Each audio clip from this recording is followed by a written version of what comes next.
Bienvenue dans cette nouvelle vidéo.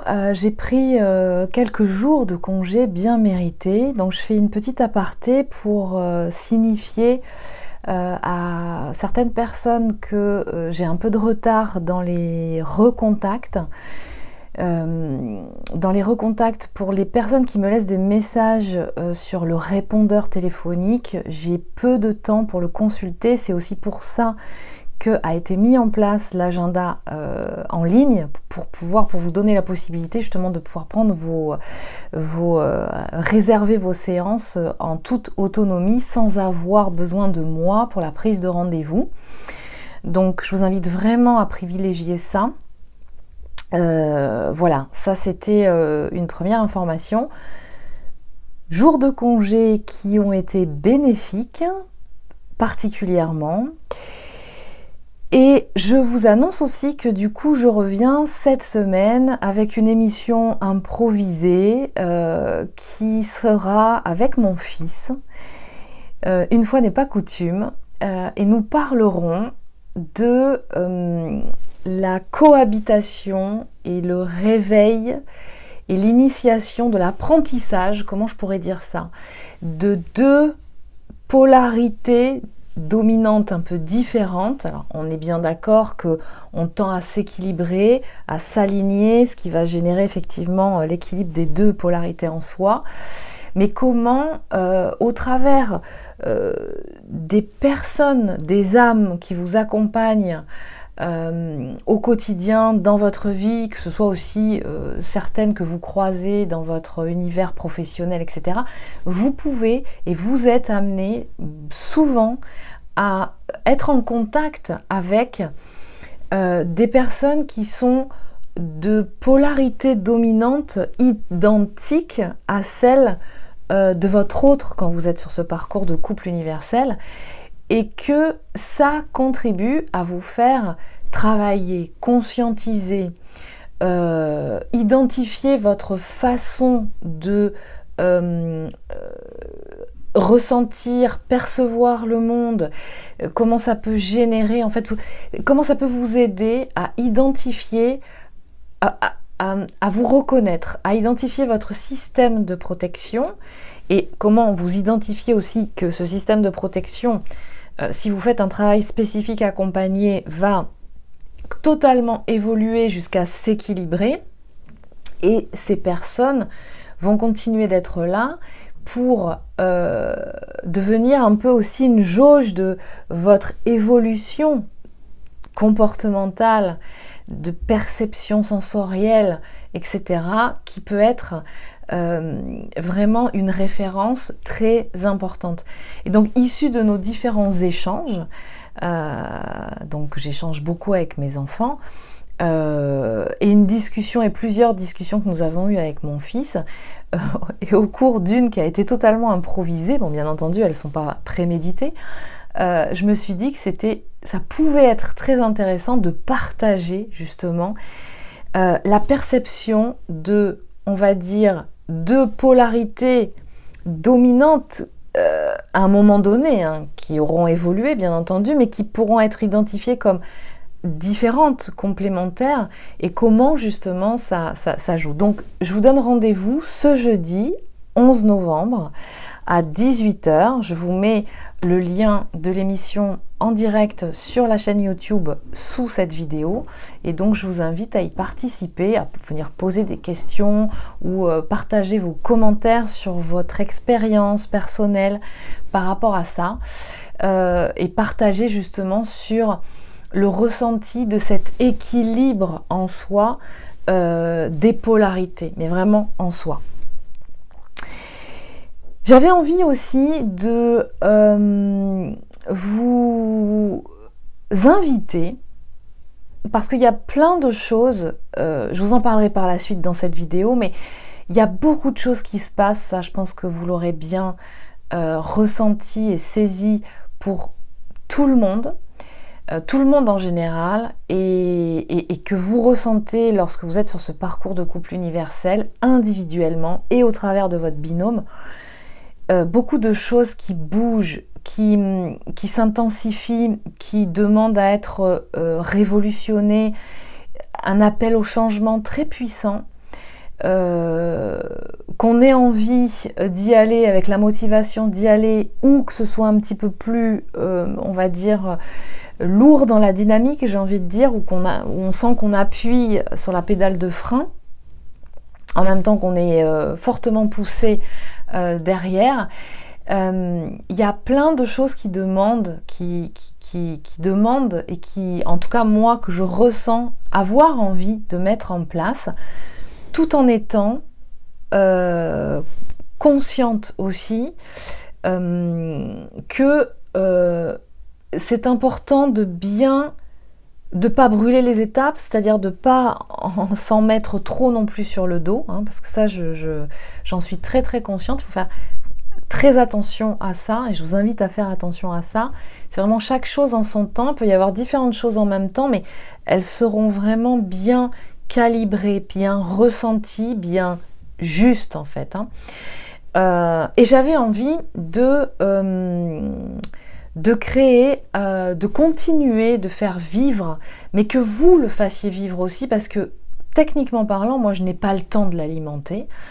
Cet espace de partage que j'ai créé au travers de l'espace membre du network auquel vous avez accès sur le site internet, et qui génère en fait un espace privatif, hein, un intranet en fait, hein, un espace d'échange, mais sur le thème de cœur, de compétences ou de plaisir, de choses que vous avez plaisir à faire. Et je vous invite vraiment à échanger là-dessus, si le cœur vous en dit. Et en tout cas, je sens que je vais être appelée à générer en fait des rencontres au travers de cœurs de compétences ou de cœurs de métier, ce qui est déjà en partie la réponse au travers des émissions en live que je propose, où j'invite des personnes qui sont dans la pratique d'une activité qu'ils maîtrisent et qu'ils continuent d'apprendre à maîtriser et de découvrir en même temps, et de vous faire partager justement ça, et cette joie quelque part qui fait que quand on est dans la pratique de ce qui résonne en soi, eh bien on en apprend presque tous les jours, on finit jamais de découvrir, et ça c'est très important, parce que quand vous êtes sur un parcours de couple universel, il y a toute cette partie de retour à vous-même pour générer cet amour de vous-même, et qui va passer au travers de choses que vous aimez faire. Donc je vais essayer d'initier un peu ce genre de choses. Ça viendra à l'impro, d'accord ? Comme je le ressentirai. Et là j'avais envie, parce que quelque part ça me touche personnellement, et que ça fait un bout de temps que j'ai envie de le faire, et qu'en tout cas je vais le faire pour moi, mais si vous avez envie de le faire pour quelque chose qui vous correspond et de le partager, faites-le. Mais j'avais envie de créer un groupe de gens. Je fais de la moto, j'adore en faire, j'adore conduire, et j'avais envie de me retrouver avec des personnes qui aiment piloter, qui aiment se faire des journées en moto, voire même pourquoi pas week-end ou plus si affinité, au travers de la moto, et des rencontres. Alors rencontre, soit moi je suis sur Bordeaux, donc ça peut être des personnes que vous soyez autour de Bordeaux ou sur Bordeaux, mais pourquoi pas se faire des rencontres aussi inter-région ou je sais pas quoi, de se regrouper, de s'échanger, de se partager des bons plans, des idées de journée, des idées de week-end, des idées de drive ensemble, voilà. Donc au travers de la moto, il y aura d'autres idées. Si vous avez d'autres envies, et initiez-vous dans ce qui vous concerne, quelque chose que vous avez envie de porter et partager, eh ben allez-y, faites-le. Utilisez l'espace adhérent pour ça. Ou vous pouvez m'envoyer un mail si vous voulez pour initier quelque chose, ou passer une annonce, ou je sais pas, voilà. Et donc j'avais envie de ça, tout en ce que ce soit léger. On pourrait très bien se regrouper et créer, en tout cas pour ma part, pour ce que je vous propose pour la moto, eh bien de se faire un groupe Telegram pour se regrouper par rapport à ce plaisir qu'on peut avoir en commun. Voilà, ça peut être un groupe que de filles, mais pas que. Moi je trouve que le côté garçon-fille, ça peut être très bien. Mais si, pourquoi pas, vous sentez aussi l'envie de faire qu'un groupe de filles motardes, pourquoi pas, why not? Les deux peuvent être possibles. Je trouve que c'est assez super intéressant. Je sème la graine, on va voir ce que ça va donner. Les énergies sont très intenses, de plus en plus. Et on est préparé. Beaucoup de remontées d'informations, de mémoire sont réactivées, de par à la fois les influences énergétiques, bulletins astrologiques, numérologie.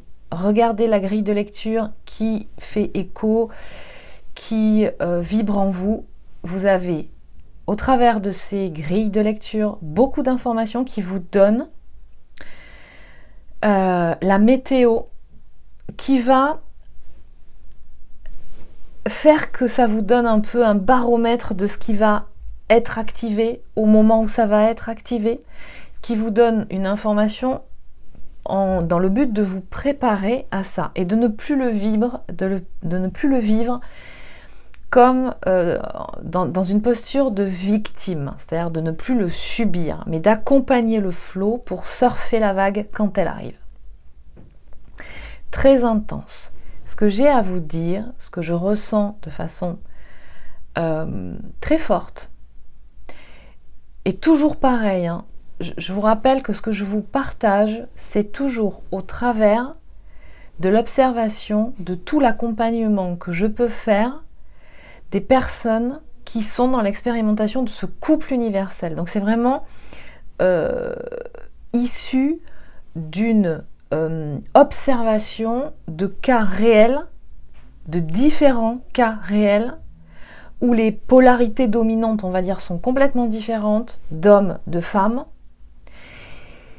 et qui me donne la permission quelque part de vous retransmettre mon observation, d'accord ? Ce n'est pas un jugement personnel, une constatation personnelle d'un cas isolé. Voilà. Donc je tiens vraiment à préciser ça parce que c'est important. Il y a cette notion dans ce couple, après la reconnexion, de toute une période où vous revenez à vous, où la vie, l'univers, la source, vous l'appelez comme vous voulez, vous pousse à revenir à vous. En général, c'est la polarité qui est la première éveillée au lien, qui initie le chemin et qui va expérimenter en premier ce retour à soi qui peut être assez brutal, qui peut être initié ou pas, parce que ça dépend vraiment des individus par la nuit noire de l'âme.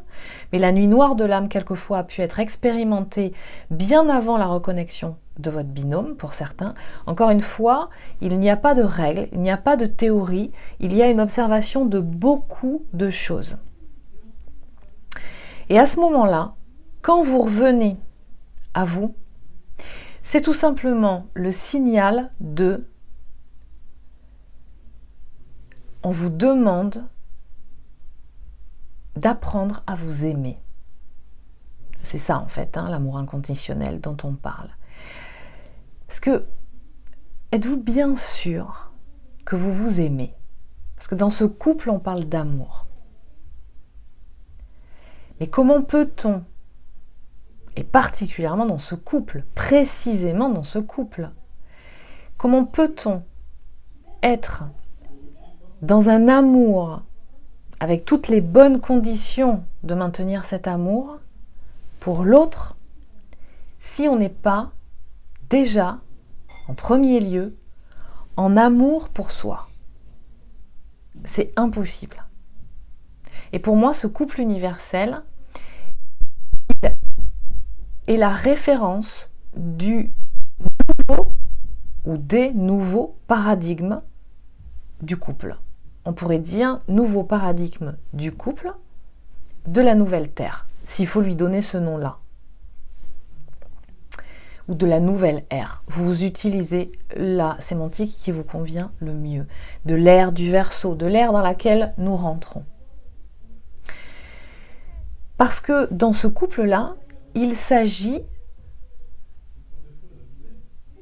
de ne plus fonctionner comme on a pu fonctionner dans d'autres couples précédents. Et il nous aura fallu l'expérimentation de ces autres couples pour savoir comment ça fonctionne, l'expérimenter, avoir vu comment ça a fonctionné et dysfonctionné, et comment sentir que ça a eu une fin pour certains, d'autres y sont encore, mais voilà, la constatation est là. Et que quelque part, un couple, on n'en connaît pas bien la définition, et en tout cas les paradigmes sur lesquels on a fonctionné jusqu'à présent, qui nous disaient que ça c'était un couple, s'envole complètement, littéralement, vole en éclats, et que du coup on est dans une situation où on a finalement à se redemander, à redéfinir qu'est-ce que c'est un couple d'amour. Et entre autres choses, il y a une des réponses, c'est que ça n'est pas être la béquille de l'autre, et que l'autre soit notre béquille. Et ça signifie quoi ça? Eh bien ça signifie que le bonheur, son bonheur, la joie que nous pouvons ressentir n'est pas dépendante de l'extérieur, de l'autre, de ce qu'il va dire, de ce qu'il va pas dire, de ce qu'il va faire, de ce qu'il va pas faire, d'un comportement précis ou d'une parole précise. En fait, cette joie, dont on est tous et toutes détenteurs et détentrices, elle existe, elle est là. Et c'est à nous de la faire vivre. C'est de notre responsabilité de générer ce feu dans la cheminée. Je prends souvent cette image-là. Vous avez un feu à l'intérieur de vous. Et ce feu, eh bien, il est important de l'allumer. Mais une fois qu'il est allumé, si vous ne faites rien, que vous ne faites pas attention aux conditions extérieures, un coup de vent, une porte grande ouverte, le fait que vous soyez occupé ailleurs en pensant que ce feu sera tout le temps allumé, à un moment donné, il peut s'éteindre, il peut se diminuer et ne plus expanser et diffuser toute la chaleur et la lumière dont il est détenteur.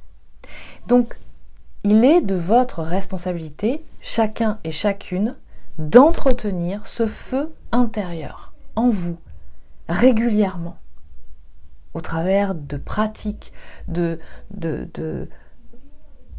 fait de reprogrammer des mémoires négatives en positif, de se libérer donc de ces blessures émotionnelles, qui fait qu'à un moment donné, ça prend de plus en plus d'expansion et ça se maintient. Et vous avez aussi pris l'habitude d'être attentif et attentive aux conditions qui font que ce feu et cette lumière soient maintenus à l'intérieur de vous.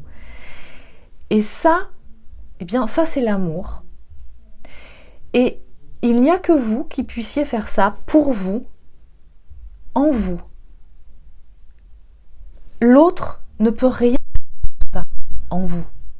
Ce n'est pas à lui ou à elle de le faire. Et en premier lieu, à vous de conscientiser que vous avez ce feu qui est à l'intérieur de vous, cette lumière, et qu'il n'appartient qu'à vous de la faire s'expanser et de générer toutes les conditions pour qu'elle continue de diffuser.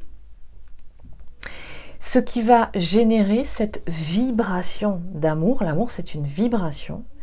Ce niveau vibratoire haut, et qui va passer au travers de toutes vos cellules et qui va générer des formes pensées particulières, plus lumineuses, plus positives. Mais ce qu'il est important et fondamental, et qui est initié suite à la reconnexion dans ce couple universel, c'est ce retour à vous-même pour vous privilégier, vous reconnaître, savoir qui vous êtes et vous aimer, vous accueillir tel que vous êtes, avec vos parts de lumière et certaines parts d'ombre, mais que vous allez accueillir pour pouvoir justement les transmuter au fur et à mesure que ça se donnera à opérer en ce sens. Et c'est ça qui, à mon sens, est fondamental et c'est de plus en plus intense actuellement. Et vous pourrez ressentir pour beaucoup que ça appuie, ça pousse, ça met au pied du mur chacun, chacune. Il y a beaucoup de personnes qui me témoignent, et d'ailleurs j'en ai parlé dans une de mes dernières vidéos, de cette nécessité de se positionner face à son complément universel. Vous savez que moi j'utilise le mot universel à la place de divin, mais pour moi ça veut dire la même chose, simplement la sémantique universelle, elle est plus universelle, d'accord ? Elle est moins teintée ou d'ésotérisme ou de côté religieux qui pourrait réfréner certaines personnes parce qu'il ne s'agit pas de ça. Et quelque part, ce qui se passe, c'est que beaucoup ont été appelés à se positionner. Ce qui a été le mode opératoire de comportement ou de non-comportement, de parole, etc., du binôme jusqu'à présent, ne peut plus être. C'est le deuil de l'ancienne relation. Laisser le passé au passé dans ce qui s'est passé dans ce binôme. À un moment donné, si on ne change pas en soi, si on n'opère pas aux modifications nécessaires, positives, en accord et en alignement avec son âme, vous n'aurez aucun changement manifesté dans la matière. Donc il est important d'opérer ces modifications en soi, conscientiser, c'est un travail très précis, un peu chirurgical, mais vous pouvez y arriver, pas de problème, pour pouvoir justement générer les différentes opérations nécessaires. Et il y a beaucoup de personnes qui se sont senties se positionner à un moment donné, mais comme c'était pas du tout stratégique, pas du tout réfléchi, élaboré à l'avance, c'est qu'à un moment donné, ça a été comme une espèce de waouh, ras-le-bol, un peu de non mais là c'est plus possible, si je fais tout le temps la même chose, si je réagis tout le temps de la même façon, il va jamais rien se passer de nouveau. À un moment donné, là, un puissant appel de changement et de transformation est en œuvre depuis plusieurs mois, qui s'intensifie encore à chaque fois plus. Au cours de ce mois-ci, le mois de novembre peut être aussi un mois très intense encore, je vous préviens. Toujours pareil, ça dépend de là où vous en êtes, comment vous avez déjà cheminé, quels sont les dossiers que vous avez traités, mais clairement on vous a amené tous et toutes à regarder et ouvrir et clôturer et opérer les dossiers qui n'auraient pas été clôturés par le passé ou que vous croyez avoir clôturé et qui reviennent parce que non, tu croyais que tu l'avais bien clôturé, mais en fait tu n'as rien géré du tout et que c'est pas parce que tu n'en entends plus parler depuis plusieurs mois ou depuis plusieurs semaines que le dossier il est réglé, d'accord ? Donc il y a vraiment cette dimension-là qui s'est donné à ressentir et qui a poussé beaucoup à acter. C'est-à-dire, clairement, là, c'est plus possible. Comme avant, ça c'est fini. Les anciens paradigmes, c'est fini. Donc, mais ça aura passé au préalable par quelque chose qui se sera transformé en vous pour en arriver ensuite à la mise en œuvre dans la matière de ce positionnement. Et ce qui fait que ce que j'ai observé, c'est les personnes du duo qui ont été beaucoup, pour pas dire à 100%, amenés à se positionner de la sorte, sont les polarités dominantes, mais en fait qui sont éveillées au lien. C'est-à-dire qu'en fait, ce sont les entités des dyades, de ces dyades, qui sont éveillées au lien, c'est-à-dire qui ont pris conscience. Ça n'a rien à voir avec leur polarité dominante. C'est-à-dire que dans ces personnes qui se sont positionnées, il peut y avoir autant des polarités à dominante subconsciente, donc à dominante de yin, d'accord, plutôt cerveau droit, et que des polarités à dominante consciente, donc à dominante de yang, donc plutôt cerveau gauche. Comme il peut y avoir des hommes, comme il peut y avoir eu aussi des femmes. C'est la polarité éveillée au lien en premier qui passe en premier de cordée sur le chemin. C'est elle qui initie toutes les étapes. Et en général, ça suit derrière par son binôme. D'accord ? Plus ou moins rapidement, mais enfin, en tout cas, voilà comment ça fonctionne.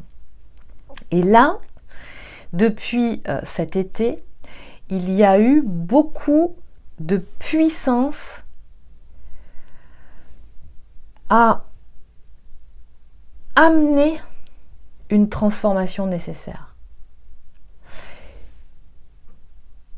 Nous sommes toutes ces âmes incarnées aujourd'hui, qu'elles soient sur un parcours d'éveil de conscience, donc éveillées, en train de se réveiller, qu'elles expérimentent ce parcours de couple universel ou pas. Elles ressentent toute cette énergie puissante à se révéler, à se réveiller. Et se réveiller et se révéler, ça passe par s'accueillir, s'aimer soi-même, se chouchouter, se dorloter, prendre soin de soi. Et prendre soin de soi, ça va passer par plein de choses, ça peut passer par se reposer, et ça je vous invite vraiment à le faire dès que vous en sentez la nécessité, c'est fondamental. Ne soyez pas bille en tête, martel en tête à vouloir absolument atteindre tous vos objectifs. Vous écoutez votre corps, il est très important de rester bien connecté à son corps et d'écouter les signes qu'il vous renvoie. Ça passe par se prévoir un moment de massage, ou un moment cocooning, à lire un bon livre, à regarder un bon film ou quelque chose qui nous fait plaisir, de faire quelque chose qu'on aime, qui nous met en joie, qui anime notre âme. Et ça passe aussi, prendre soin de soi, par investir du temps et pourquoi pas un accompagnement aussi, d'accord ? Souvent, les gens, pas tous, mais certaines personnes ressentent que faire un accompagnement, c'est payé, ça vaut de l'argent, mais c'est pas perdu, c'est un investissement pour vous et ça contribue aussi à prendre soin de vous. Et quelque part, qui ayant déjà réussi dans sa vie, n'a jamais eu à demander de l'aide extérieure à des spécialistes d'un domaine correspondant à un territoire d'intelligence qui peuvent les amener justement à l'explorer et à le développer, ce territoire d'intelligence. Et là, on vous amène à ça. C'est comme si les énergies actuelles, depuis cet été, ça commence toujours crescendo, mais quand ça commence à être un petit peu plus vif, on a l'impression que ça vient juste d'arriver et que c'est encore plus dur qu'avant. Ben oui, parce que ça monte à chaque fois. On est en progression, hein. L'âme est là pour expérimenter une évolution. Elle n'est pas là pour stagner et attendre que ça se passe jusqu'à la fin. C'est pas ça qu'elle est venue expérimenter. Mais ça s'intensifie, mais ça vous amène de plus en plus à être aligné à vous-même. Et sentir que vous avez à prendre votre place, être à votre poste. C'est vraiment ça. Et aujourd'hui, plus que jamais, et c'est aussi vrai, ce que j'observe beaucoup chez les personnes qui ont un profil de haut potentiel. Je vous rappelle qu'il y a différents profils de haut potentiel. Et ce qu'on vous amène vraiment, parce que beaucoup de personnes qui sont sur le parcours de couple universel ont un profil de haut potentiel. Et si vous ne l'avez pas encore accueilli ni identifié, si c'est le cas pour vous, je vous invite fortement à le faire et à explorer le sujet. Parce que ça fait aussi partie de votre parcours d'éveil de conscience. Si vous n'identifiez pas ça, si vous ne le développez pas, si vous ne faites pas un audit de vos territoires d'intelligence déjà explorés et ceux qu'il vous reste à continuer d'explorer, vous allez être bloqué dans ce couple. Parce que je vous rappelle que quelque part, ce couple, c'est qu'un révélateur, c'est une synthèse d'une révélation de vous-même qui vous demande de vous développer, de vous expanser, de vous présenter au monde, j'ai envie de dire, avec tous vos dons et compétences, tout ce qu'on pourrait dire dans la meilleure version de vous-même, la version 2.0, on pourrait dire ça comme ça. Mais pour ça, il va falloir que vous reveniez à vous pour pouvoir justement opérer et à faire tout ce chantier, j'ai envie de dire, de vous occuper du chantier. Si vous êtes focus sur un binôme, quel qu'il soit, même si c'est ce couple universel, vous n'allez pas attirer votre attention où il faut. Et vous allez manquer des étapes, vous n'allez pas voir des signaux. Et les signaux, ils sont tous les jours au travers de toute votre vie, dans tout ce que vous faites, dans tout ce que vous ressentez être poussé à faire, que vous n'avez pas encore osé faire et qu'on vous pousse à faire, et de surpasser ça. Et voilà. Et donc ça, on vous demande, c'est ça, s'aimer soi-même, pour se révéler, pour être à son poste. Alors ça demande bien entendu, il y a une action, il y a des actions à mettre en œuvre, mais ça demande aussi, et je vous invite vraiment à écouter ça en ce moment, à écouter votre niveau de fatigue quand vous le ressentez, et de l'accueillir et de l'accompagner, de vous reposer. Vous pouvez avoir aussi, pour certains beaucoup, ressenti certains symptômes physiques, psychiques, difficulté à dormir. Il y a beaucoup d'activation du génome qui télécharge des nouveaux programmes. Ça se passe beaucoup en séance aussi. Et ça se diffuse, ça se ressent au travers de tous les sens. Ça va demander forcément aux polarités à dominante subconsciente de descendre dans la matière, c'est-à-dire de s'ancrer de plus en plus. Je vous rappelle que l'ancrage, c'est la connexion sensorielle. Donc c'est la connexion au corps, pour pouvoir être en mesure de percevoir les émotions qui nous traversent et qui sont des signaux de l'environnement dans lequel nous sommes et qui nous donnent une jauge de ce qui se passe à ce moment-là, de façon à être en capacité de co-créer, d'utiliser notre pouvoir co-créateur, c'est-à-dire de transmuter le cas échéant quand il y a quelque chose à transmuter, c'est-à-dire de passer d'une énergie négative en positif. Et ça va passer par un certain nombre d'actions ou de paroles de votre part. C'est ça le positionnement en fait. Et puis pour les polarités à dominante consciente, c'est-à-dire à dominante de yang, eh bien ça va passer par une confiance et un développement dans les perceptions de l'invisible, de l'intangible, de ce qui n'est pas encore manifesté dans la matière et qui existe.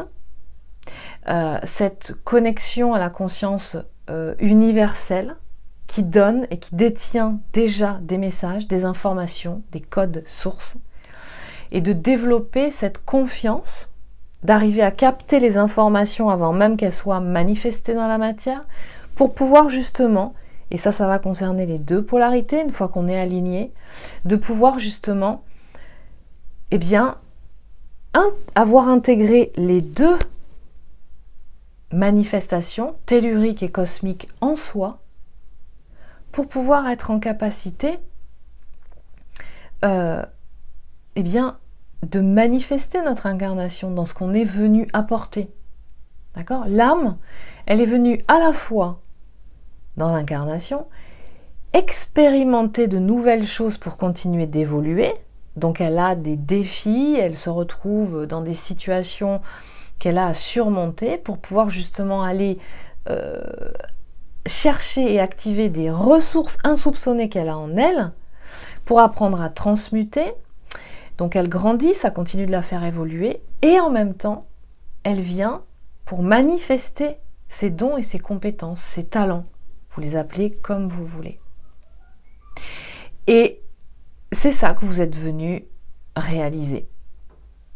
Donc il y a vraiment une notion très importante, très puissante, mais que je voulais vous faire passer, d'éviter, de faire attention, de ne pas être trop dans la pensée analytique, donc ce qu'on appelle le mental, qui est un combo de différents outils qui est situé dans le cerveau gauche, parce que ça va vous faire perdre du temps, ça va vous faire perdre l'objectif de vue, ça va vous dévier de votre chemin et que c'est pas là que ça se passe. Ce qui ne signifie pas que ce combo d'outils du mental ne soit pas nécessaire, parce qu'il est là, donc il sert à quelque chose, mais attention, je dirais que la sagesse, c'est de savoir l'utiliser à bon escient. Ça veut dire accéder à un certain nombre d'informations, mais à bon escient. Pas trop de savoir, parce qu'à un moment donné, ça va vous bloquer dans votre progression. C'est ce qui se passe chez les polarités à dominante subconsciente. Tout doit être intellectualisé, conceptualisé. Ce qui ne signifie pas que les polarités à dominante subconsciente sont des intellectuels. Attention, faites attention à l'utilisation des mots, de la sémantique. C'est vraiment très important, j'insiste là-dessus, mais c'est très important. Tant qu'il n'y a pas assez d'ancrage chez la polarité à dominante subconsciente, eh bien, elle va aller constamment chercher la solution dans son mental, dans l'explication mentale, intellectuelle. Mais cet outil-là, intellectuel, ce qu'on appelle la pensée analytique, ne va pas pouvoir vous donner la réponse. Elle va vous donner une initiation de stratégie. Comme je dis souvent, imaginez-vous, si vous avez une image, que le mental, la pensée analytique, c'est un peu comme, c'est le Waze, c'est une application, c'est le Waze. Si vous lui donnez un objectif bien précis, elle va vous donner le meilleur trajet pour y arriver, suivant l'heure à laquelle vous partez et où est-ce que vous allez. Et qui peut varier suivant l'heure à laquelle vous partez. Donc vous voyez comment ça peut bouger. Donc c'est utile. Waze est très utile. Moi personnellement, je l'utilise tout le temps. Et je ne vais pas le mettre à la poubelle. Par contre, est-ce que je vais l'utiliser quand je vais avoir les décisions fondamentales dans ma vie à prendre qui sont, entre autres, où est-ce que je dois aller? Qu'est-ce qui me correspond? Quel est l'objectif, la destination à atteindre qui me correspond aujourd'hui, que ce soit au niveau professionnel, personnel, familial, amical, peu importe, d'accord? Je ne fais pas appel à Waze pour ça. Parce que Waze, si vous lui demandez où est-ce que je vais aujourd'hui, il va rien vous répondre. L'application va être complètement nulle pour ce que vous lui demandez à ce moment-là. Mais est-ce que pour autant ça signifie que l'application est naze et qu'il faut la jeter? Non. Sachez tout simplement l'utiliser à bon escient. Donc, avoir de la connaissance générée par l'expérimentation que vous aurez eue, que ce soit dans ce duo comme dans les différents aspects de votre vie, est la réponse. Donc l'expérimentation est fondamentale. Aimez-vous vous-même. Polarité à dominante subconsciente, connectez-vous à votre corps, identifiez le niveau d'ancrage que vous avez. Il est plus ou moins important suivant les polarités à dominante subconsciente. Chaque personne est différente. Et l'idée, c'est vraiment d'être en capacité de générer, de faire cet audit pour soi, pour pouvoir ensuite savoir quel territoire d'intelligence continuer demande à être exploré, développé plus en profondeur. D'accord ? Donc les hauts potentiels ou les multipotentiels, vous pouvez les appeler comme vous voulez. Moi j'aime bien ce mot multipotentiel. On en trouve, et moi j'en ai beaucoup dans les personnes qui sont sur ce parcours de couple universel. Reconnaissez-vous, vraiment. Et je vous rappelle qu'il y a différents profils de haut potentiel. Peut-être pour vous donner une indication, moi ce que je ressens, ce que je perçois, ce que j'ai observé, c'est que les polarités à dominante subconsciente, donc subconscient est dans le cerveau droit, et c'est pour ça que je l'ai appelé ainsi, eh bien, les polarités à dominante yin, elles sont beaucoup plus cerveau droit, en priorité, en majorité. Dites-vous bien qu'on utilise de toute façon les deux hémisphères. Mais il y en a un qui, issu de notre système de protection, va être beaucoup plus développé, qu'on va aller chercher en priorité. C'est un peu comme, vous savez, quand on est gaucher ou droitier, on réfléchit plus, on va automatiquement tout faire de la main qu'on utilise le plus, avec laquelle on est plus à l'aise. Bon, mais là, c'est pareil. Quand il y a un système de protection mis en place, il y a une recrudescence d'aller, en fait, d'un cerveau plus que l'autre, par rapport à une problématique donnée. Et les polarités à dominante consciente, donc la part consciente, c'est tout l'hémisphère gauche, qui sont donc à des dominantes de yang, puisque tous les outils de l'hémisphère gauche sont connectés, sont là pour vous connecter, pour vous relier à la matière, c'est-à-dire les 5 sens, perception sensorielle, la pensée analytique, structurer des informations pour une communication orale et écrite, et l'ego. Parce que l'ego, on en a besoin pour se défendre quand on est dans l'expérimentation de la vie et qu'on est à un moment donné agressé ou en danger. D'accord ? Et puis il y a la mémoire vive. C'est une toute petite partie, c'est comme en informatique. Une toute petite partie, un extrait de certaines mémoires. Et c'est de ça, et c'est à ça qu'on fait référence quand on dit « tiens, je me souviens » ou « je me rappelle ». Mais sachez que le plus gros de la banque de données de mémoire est situé dans le subconscient, c'est-à-dire au niveau de l'hémisphère droit. Et donc, les polarités à dominante consciente sont plus cerveau gauche. Et il s'agit, pour équilibrer ces polarités, de réapprendre à équilibrer ces cerveaux pour pouvoir justement utiliser toutes les ressources qui sont les vôtres. Parce qu'il n'y a pas un cerveau qui est meilleur que l'autre. Les deux sont aussi intelligents l'un que l'autre. Simplement, ils n'ont pas les mêmes outils. Ils ne fonctionnent pas de la même façon.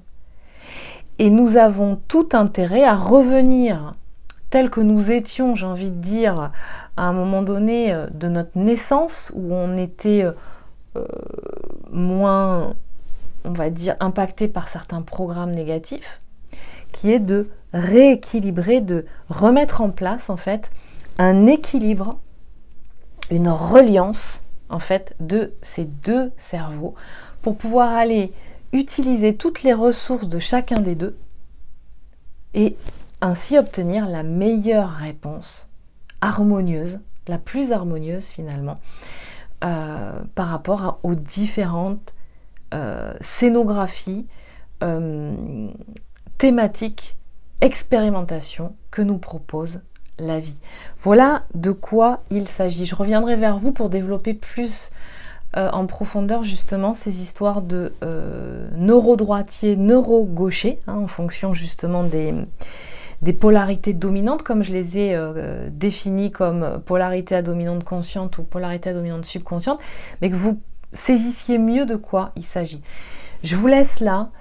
Je vous invite à prendre vraiment bien soin de vous, de rester à l'écoute de l'extérieur, de rester bien recentré en vous et de vous accueillir et de vous aimer, d'apprendre à vous connaître avec toute bienveillance. Parce que si vous ne vous connaissez pas, et la plupart du temps on ne se connaît pas, eh bien vous ne pouvez pas connaître l'autre et vous faites des projections, des présuppositions de ses intentions ou de ses non-intentions ou de ceci ou de cela.